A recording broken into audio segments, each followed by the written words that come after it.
Once upon a time, there lived Omenoko, a very strong man who was a good farmer. He had large farmland where he planted crops like yams, cassava, and other food crops. He had a wife with 3 children. His first child was a boy called Onono. The second child was a girl called Adiwe.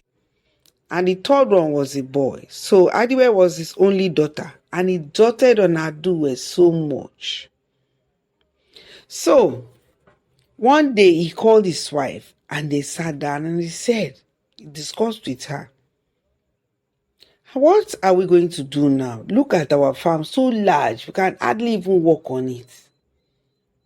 What do you think we should do? These 3 children are not strong enough to work. They now put their heads together and thought of bringing in another wife so that they could have more hands on the farm. So, Omenoko went and married another woman. They became 2 women. That one had 2 children. And they also decided again to have more hands on the land, the farmland, and went to marry the 3rd wife. The 3rd wife came in and she was very young. She was almost the same age with Aduwe. That is the daughter of Omenoko from the first wife. So as they were leaving, each morning they would go to the farm. And at the end of the day, when the sun was up, before evening, they would come back home. Aduwe will come back with his stepmothers and they will prepare the evening meal before their father, Omenoko, will come back with his senior wife from the farm. They were a one large family. And the last wife gave birth to 2 daughters. Unfortunately, Omenoko did not love those 2 daughters as much as he loved Aduwe. And Aduwe was the heart-throbbing daughter of his. So, it became a thing of worry to the last wife that her 2 daughters were not getting the attention they would have gotten from their father, Omenoko. So each day, she would just be looking at Aduwe and be planning of what to do to Aduwe. But on the surface, she was showing love to Aduwe, and Aduwe was so happy with her without knowing or suspecting anything that she was thinking within. So there came the Yam Festival. That time, great farmers would go to the farm and harvest all their yams and offer some to the gods of the land. So the family started going to farm to harvest their yam crops. It was time now for the new Yam Festival, of which before anyone eats of the yam planted, they will first of all offer it to the gods of the land. After offering it, before they will now start eating, they will cook, do yam pepper soup, prepare a kind of yam porridge, and go and offer it to the gods. And each father of the house, head of the house, will keep a pot of water made of clay. That pot of water will be covered. Water will fill it. Nobody is expected to go to that pot and collect water from it. So, when it was getting to the time for the festival, the shrine of the festival, that's the house where the gods were being served, had been prepared and decorated. Each family head had placed these pots in their homes and covered it, filled it with water until the day of the ceremony. So, they now all went to the farm. The last wife, was now thinking of what to do. She now looked at it and said, very soon, because that day she did not go to the farm. She was at home to prepare food for the family. She now looked at it that what she would do to Aduwe would be something that would make her be casted out of the kingdom. She now sat down and gave it a thought. She was going to use that pot of water to get her. So she now removed every other water container in the house. Anything that contained water, she now removed it and poured out all the water from the house, hid some and kept some for her children. She now cooked food and put a lot of pepper in the food, in the soup. A lot of pepper, so that when Aduwe returned home, she will eat the soup, the food, and when the pepper is so much, she will look for water to drink. And if there is none, she'll be forced to go to that pot, that forbidden pot, to go and take water and drink. So on that day, when Aduwe returned from the farm, her parents, mother and father, they were still at the farm working. She now came back home.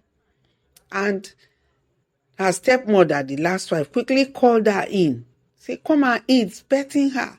Aduwe, my beloved daughter, come and take food. She had already prepared this delicious soup filled with pepper and now gave it to Aduwe. Aduwe started to eat.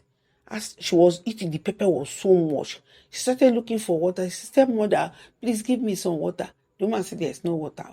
He said, I need water. She was almost dying. She said, I really need it. He said, look at water in that pot. But stepmother, you know that I cannot go to that pot and put my hand and take water. It is forbidden. The woman has said, okay, stay there. You will now die of thirst. There's no water in there. The thing was so much, she was almost fainting. She now ran to the pot, opened it, took a cup and dipped her hand inside the pot. Immediately she dipped her hand inside the pot just held her hand. It was a magical pot that is only offered to the gods on the day of the Yam Festival. The mouth of the pot just clasped her hand. She couldn't pull her hand out again. And she started to cry. Oh, calling her stepmother to help her. The stepmother said, I cannot go there. You know it's forbidden to touch the... But you told me to take water there. Aduwe said, you told me just now to go and take water from the pot and drink. And you know it's forbidden. Well, there's nothing I can do, she said. And she started to laugh. Aduwe knew immediately that this woman has meant her ill for a long time and she had not known. So she started to cry and started to sing. Ne no gondolime nadum no gondolime amotie kanite kurumirila eka toni te jo wobuse ndolime. She was crying. Say, mother, I came back from the farm just to put hand in the pot and take water to drink. My hand has refused to come out. Father, I've just come back from the farm. I needed water to drink and I just put my hand into the pot and my hand refused to come. Oh, she started lamenting and crying. The stepmother did not even bother. She just went outside and sat down. As she was singing, Name no gondolime. Nadum no gondolime. Amotie kanite kurumirila. Eka toni te jo wobuse ndolime. As she was singing, the father and the mother started coming back from the farm. When they got home, they heard her voice singing. The mother just ran to the place. The father ran to the place and saw her, started crying. His beloved daughter. The hand was tossed there when they ran to the house of the priest, where the gods were being kept. And Omenoko explained everything to the priest of the place. The prisoner said, follow them, and came to the house. And they carried the pot and Omenoko's daughter, Aduwe, with the stock hand inside the pot to the shrine. When they got to the place where the god was being served, they put it there and they started to serve the god, worshipping and begging the god to release her hand. Then the god that they were serving now said that can only release her hand if she was willing to marry him. It will be betrothed to the god and will never leave the shrine. She will stay there and serve the shrine. So Omenoko's daughter Aduwena agreed so that she would be free in her life. So immediately she agreed, her hand just came out of the pot and she started to cry. She fell down and started to cry. She was now given to the shrine. She did not come back home again. But then the shrine knew that it was not her fault. And so he blessed Aduwe with a lot of riches, wealth. Aduwe was blessed. She could not see. She could not hear the words of the gods. She could prophesy. She could tell the future. So each time people came, she would heal them. She was now, a house was built for her where the shrine was. Every amenity was there and she lived like a priestess. One day, her stepmother fell ill and they could not cure her anywhere. They had to bring her to Aduwe.